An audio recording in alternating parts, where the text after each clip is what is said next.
Tá. Ó, tem um legal aqui mais à frente, tá? Não, vou resolver. Espera que já chegou mais. Fiz uma revistinha. Senta aqui.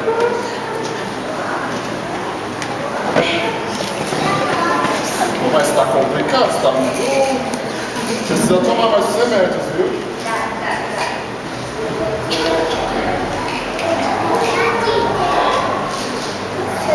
Também que eu sei. Isso que é fácil.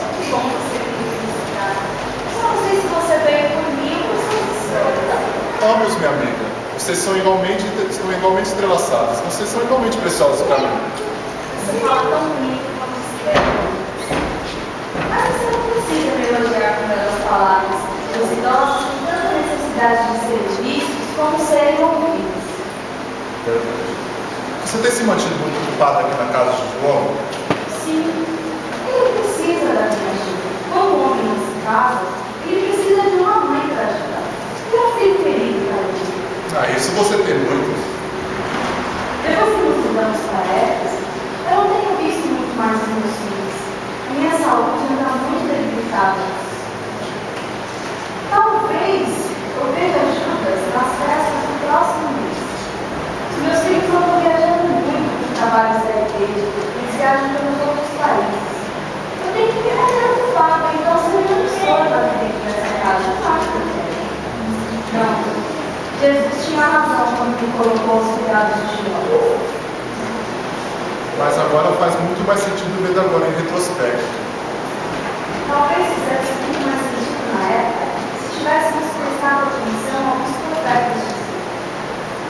Quanto do que aconteceu que agora você entende? Muito mais do que ninguém nunca entendeu o que eles queriam dizer na época, não é? Às vezes as palavras são doces para os ouvidos e amargas para a alma. Quem entende o significado delas, vamos ver agora olhando para trás. Saber muito comigo. Aí eu tô com sede. Sério, por favor. Isso. Obrigada, Zé. Lucas! Você quer que eu peça uma roupa limpa para ela? Não se preocupe, não. Não, calma, não precisa não pegar. Deixa pra mim. Não se preocupe. Eu tô pensando, vou passar ali próximo do tanque de Siloé ou de Bethesda e depois eu faço uma lavagem lá. Né? Mas eu gostava tanto. Tem certeza? Não, pode deixar. Tá gelado.